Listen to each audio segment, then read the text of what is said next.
We look at the Amazon and we think we understand it. A forest, a river, an abundance of life. We have a picture in our heads, lush, green, ancient, a kind of paradise. But that picture is wrong. What you're looking at right now, the largest, most biodiverse ecosystem on Earth, is built on almost nothing. Beneath this ocean of green, the soil is little more than clay and sand.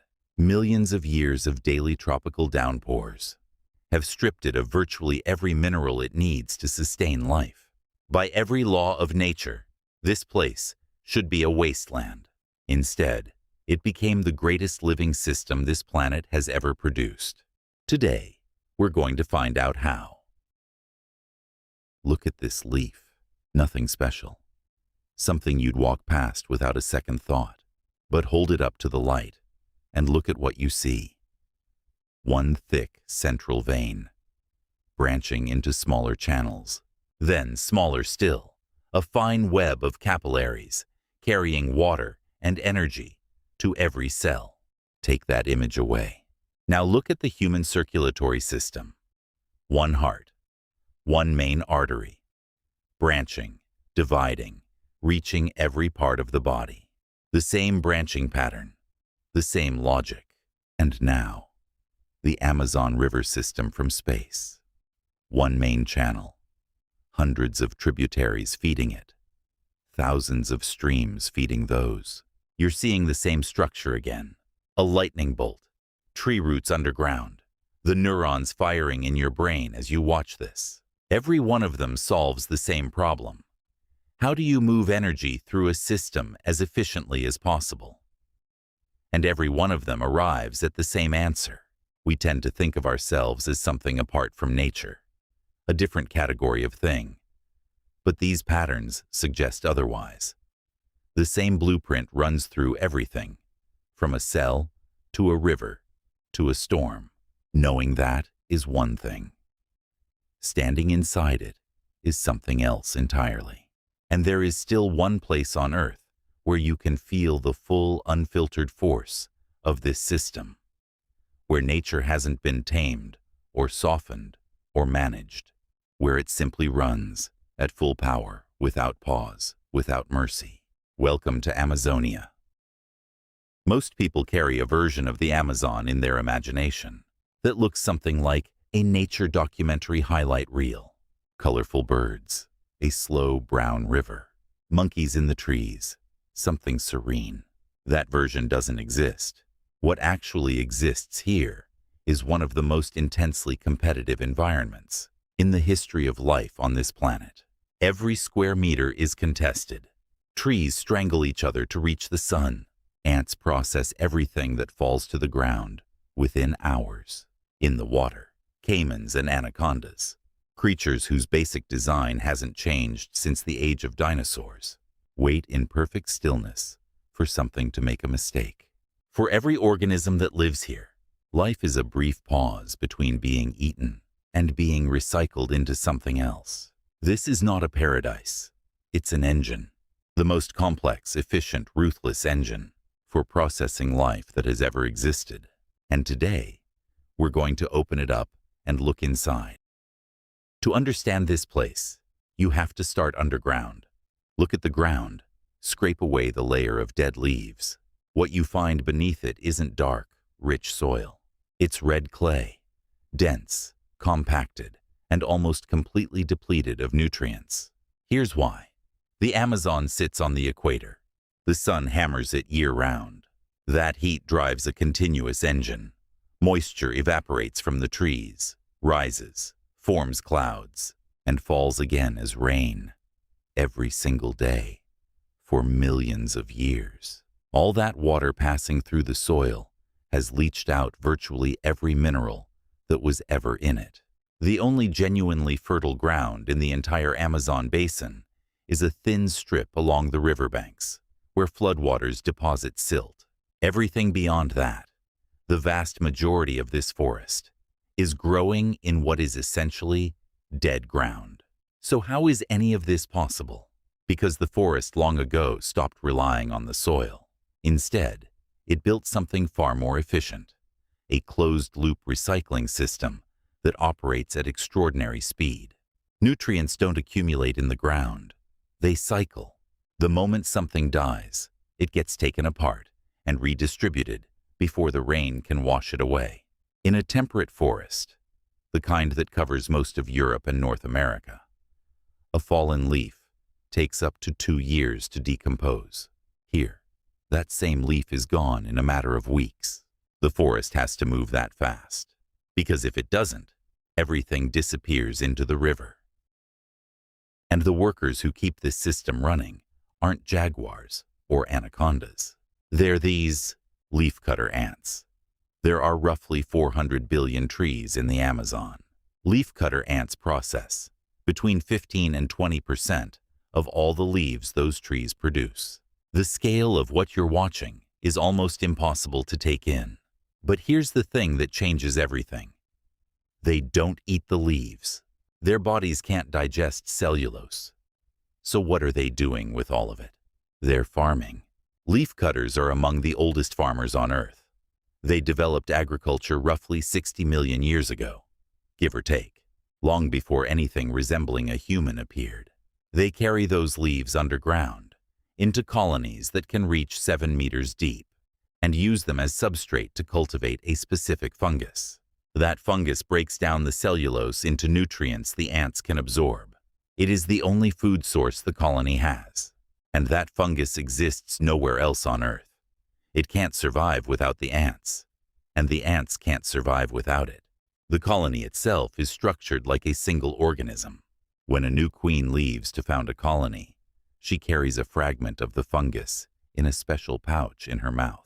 She digs the first chamber herself. If the fungus dies, so does she. If it survives, she becomes the mother of millions. Scientists who study superorganism behavior call this kind of system emergent intelligence, where the colony as a whole behaves in ways no individual ant could manage. Each ant performs one narrow function, like a cell in a body. The colony is the body. But this perfect machine has a dark side. If leafcutter populations grow unchecked, they don't save the forest. They destroy it. Left alone, they would strip entire regions bare. Nature, of course, has answers to this. Army ants raid their colonies. Parasitic flies lay eggs directly into the ants' heads. Giant anteaters tear open their nests. These checks keep the machine from consuming itself. And then there's something else. Something that makes the leafcutter's story, and yours, considerably stranger. In these jungles, there exists an organism that can enter an ant's body, disable its immune system, infiltrate its muscles, and take complete control of how it moves, while keeping the ant alive. The ant is conscious. It can't stop what's happening. Its legs are carrying it somewhere it didn't choose to go. This is real. It's a fungus, and its name is cordyceps. If that sounds familiar, it's because a version of it inspired the pathogen in The Last of Us. The writers didn't have to invent much. Here's how it actually works. Stage 1. Invasion. A spore lands on an ant. No need to be ingested. It dissolves straight through the exoskeleton using enzymatic acids. The ant's immune system goes into overdrive. The fungus suppresses it and begins to grow, floating through the ant's bloodstream, multiplying. At this stage, the ant shows no symptoms. It keeps working, carrying leaves, following its chemical trails. The fungus is patient. Stage 2. Takeover. When the fungal mass reaches a critical threshold, it shifts form, from free-floating cells to interconnected filaments called hyphae. These threads grow through the ant's body, through the leg muscles, the jaw muscles, the abdomen. The fungus builds its own internal network, transmitting chemical signals throughout the ant's body. Scientists studying this under electron microscopes found that the fungus doesn't touch the brain. It doesn't need to. It simply severs the brain's connection to the muscles and takes over the controls directly.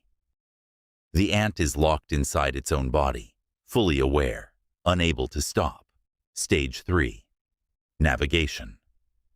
The fungus needs a very specific location, approximately 25 centimeters above the forest floor, in conditions of around 95% humidity and 25 degrees Celsius.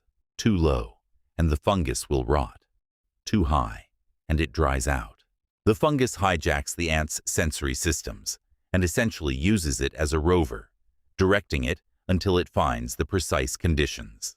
No eyes, no brain, no nervous system, just chemistry and physics, refined over millions of years. Stage 4. The final bite. When the target location is confirmed, typically around midday, when solar angles assist the fungus's navigation, one final chemical signal fires. The ant clamps its mandibles around the central vein of a leaf with maximum force. Then the fungus instantly breaks the muscle connections, locking the jaw permanently. The ant is now dead, but it won't fall. Stage 5. Reproduction begins. The fungus consumes the ant's organs from the inside. A fruiting body erupts from the back of the head, a long stalk tipped with a spore capsule. When it ruptures, spores rain down on the ant trails below. And now you understand why the height matters. 25 centimeters above the ground is directly above the busiest roots in the colony. There are hundreds of cordyceps species in the Amazon. Each one is uniquely configured for a single host. One species of ant, one species of spider, one species of moth. The ant cordyceps cannot infect a spider. It's not a generalist. It's a key cut for one specific lock. It doesn't know what it's doing. It doesn't think. It's the product of millions of years of evolutionary pressure, and it is, by any measure, perfect. Now look up. Scientists count roughly 16,000 species of trees in the Amazon basin. For comparison, the entire European continent has around 500, and they grow so densely that the canopy, at 50 meters above the ground, is nearly unbroken. Less than 2% of sunlight reaches the forest floor. For a young tree, this is starvation. They can spend decades in near darkness, growing centimeters a year, stockpiling energy, waiting for a giant above them to die and open a gap in the ceiling. In this competition, some play dirty. The strangler fig begins life not in the ground, but in the sky. A bird or monkey deposits a seed in the high branches of a mature tree. The fig germinates there and begins to send roots downward, thin tendrils that eventually reach the soil. Once they do, the fig transforms. The roots thicken and harden and fuse together, encasing the host tree in a lattice of wood. While the roots cut off nutrient flow from below, the fig's crown spreads above, blocking light from above. The host tree dies slowly, rots away inside its own cage, and disappears. What remains is the fig, hollow at its core, standing in the space its victim once occupied. A perfect crime, committed over decades. And then there are the trees no strangler can touch. The ironwood, IP in Portuguese, grows to 60 meters and lives for over 1,000 years. Its wood is so dense it sinks in water and turns away a chainsaw. Some of these trees were already centuries old when European ships first reached this continent. They have outlasted empires, but these giants aren't just survivors. They're engines. A single large canopy tree transpires hundreds of liters of water per day, pumping moisture from the soil and releasing it into the air. Multiply that by 400 billion trees, and you get what climatologists call flying rivers. Invisible aerial waterways carrying more moisture than the Amazon River itself. Atlantic trade winds push warm, humid air inland. The forest catches it, recycles it, and passes it westward, all the way to the Andes, where it condenses against the mountain wall and falls as the rain that feeds the rivers that feed the Amazon. The forest doesn't just live beside the river. The forest makes the river. The Amazon carries 1/5 of all the fresh water flowing into the world's oceans. In places, it stretches 40 kilometers across. It is, by volume, the largest river system on Earth. Every year, for roughly 6 months, the Amazon River rises, sometimes by 15 meters. That's the height of a 5-story building. The forest floods for hundreds of kilometers in every direction. In almost any other ecosystem, this would be catastrophic. Trees would die. The system would collapse. Here, that forest begins to fruit. As the water rises, trees drop seeds and fruits into the river. Not because the timing is wrong, but because the timing is perfect. Fish have learned to follow the flood. Species like the tambaki have evolved jaws and teeth that look unsettlingly human because they're built to crack hard-shelled seeds and nuts. They eat the flesh, swallow the seed whole, and carry it kilometers away. When the water recedes, the seed gets deposited in a new location, fertilized and ready to germinate. The trees use the fish as their postal service. The fish use the trees as their food supply. When this system works, it's elegant. When tambaki populations surge, more competition, more hunger. The green anaconda is not the longest snake in the world. That title belongs to the reticulated python. But it is the heaviest. The largest females, and females are consistently twice the size of males, can exceed 6 meters in length and 100 kilograms in weight. Its design hasn't changed meaningfully in millions of years. Its eyes and nostrils sit on top of its skull, forming a built-in periscope. It can monitor the surface while its entire body remains submerged and invisible. Its hunting method is hydraulic. Wrap, wait, compress. Each time its prey exhales, the coils tighten. There is no room for the next breath. The heart stops from pressure before the oxygen runs out. The anaconda regulates capybara populations along the riverbanks, the world's largest rodents, which would otherwise graze the riverine vegetation into nothing. It targets weak and slow individuals, keeping the prey population genetically strong. If you encounter one in the wild, it will almost certainly retreat. You are not worth the energy. But in the flooded forest, the anaconda is too slow for the tangle of submerged branches and roots. That niche belongs to the boto, the Amazon River dolphin. If you've only ever seen ocean dolphins, the boto will confuse you. It's pink. Its eyes are tiny and nearly useless. The water here is the color of coffee. Its neck bends like a human neck, letting it turn its head 90 degrees in either direction to navigate the labyrinth of submerged trunks. It has a flexible spine that lets it curl and reverse through spaces no ocean dolphin could enter. Its sonar, focused through a fatty organ called the melon in its forehead, is one of the most precise biological sound systems in the world. In water with near-zero visibility, it maps its surroundings in 3 dimensions. For fish that hide in root tangles and submerged debris, there is no hiding place. The boto hunts alone. In this underwater maze, a group would only get in the way. But the river's social hunters, its wolf pack, are something else entirely. Giant river otters, 2 meters long, the largest otters on Earth, and possibly the most fearless predators in the Amazon, pound for pound. They live in family clans of up to 15 individuals, and they never stop communicating. A constant soundtrack of chirps, whistles, and growls coordinating every movement. They're loud, aggressive, and utterly relentless. Each otter needs up to 4 kilograms of fish per day. For the whole clan, that's 50 or more kilograms of fish daily. It doesn't need to. It simply severs the brain's connection to the muscles and takes over the controls directly.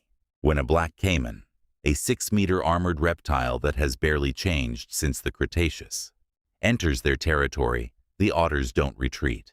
They mob it. While the caiman tries to snap at one, 2 others are attacking from behind. The caiman, a cold-blooded animal that conserves energy with extraordinary care, does a calculation. This isn't worth it. It leaves. This is not the caiman's defeat. It's efficiency. Because the caiman's turn comes in the dark. The black caiman is the largest predator in the Amazon basin. An adult male can weigh over 400 kilograms. Its bite force is among the highest of any living animal. Where the otters use noise and numbers, the caiman uses silence. Its black scales make it invisible in dark water. It can hold position, motionless, for hours, indistinguishable from a floating log. Then, in a fraction of a second, it strikes. Armored prey, giant river turtles, caimans, large fish, it crushes through them without difficulty. And the jaguar hunts them both. In Quechua, jaguar means the one who kills in a single bound. It's an accurate description. The jaguar is the only large cat that kills with a direct bite to the skull. Its jaw muscles, proportionally, are the most powerful of any cat on Earth. Other big cats, lions, leopards, tigers, kill by suffocation. The jaguar turns off the lights. It is equally effective on land, in the trees, and in the water. It swims willingly into the river, dives for caimans, bites through the base of the skull from above. The caiman's armor is irrelevant. The caiman's home advantage is irrelevant.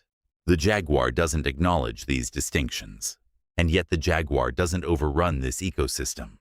Its population controls itself. Male jaguars have almost zero tolerance for other males. Shared territory ends in death. They live alone, patrol vast ranges, and their aggression toward their own species is precisely what keeps their numbers in check. Nature didn't need to build an external predator to regulate the jaguar. It built the jaguar to regulate itself. We have sent probes to the edge of the solar system. We've decoded the human genome. We can edit the DNA of a living organism. And yet, right now, on this same planet, in this same forest, there are people living exactly as humans lived 10,000 years ago. No metal, no writing, no knowledge that water boils or freezes, because they have no containers to test it in. They run through these jungles with bows and arrows, wearing almost nothing, and they have never left. In a rare documented contact in 2018, American anthropologist Paul Rosario approached a group on the river's edge. They emerged from the tree line, men carrying 6-foot bows, arrows ready. The tension was absolute, and then they set down their weapons. They accepted a boat loaded with bananas. They sang, they raised their palms, and then they walked back into the forest and disappeared. Don't mistake that moment for an invitation. Most uncontacted encounters end in arrows. They have no way to distinguish a researcher from a logger, a missionary from a drug trafficker. To them, anyone from outside this forest is the same unknown, the same threat that has, historically, brought only disease and destruction. We tend to see them as a window into the past. But consider what they might see when they look at us. Beings from some incomprehensible future, moving through their world in machines, unable to survive a single night here without technology. They are not a curiosity. They are another species in this ecosystem, one that found its niche, maintained its balance, and has been here, unchanged, for thousands of years. We have built cities in deserts. We've established permanent stations in Antarctica and in orbit. We've connected every human on Earth into a single information network. We've learned to read and edit the code of life itself. No other species has ever changed the rules of survival this radically. And yet, every system we've looked at today, the ants, the fungus, the trees, the hunters, runs on the same principle. Everything is connected. Everything is regulated. Every actor is kept in check by something else. Take out one piece, and the whole structure shifts. Nature always finds balance, not because it's kind or because it wants to, but because systems that don't find balance eventually collapse. And the Amazon is 300 million years of trial and error in what it looks like when balance works. Humans are the only species this forest has ever produced that operates without a natural regulator. No predator keeps our numbers in check. No parasite governs our spread.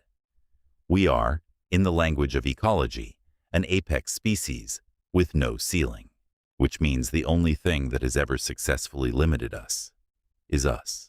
Whether that's enough, that's a question the Amazon is still waiting for us to answer.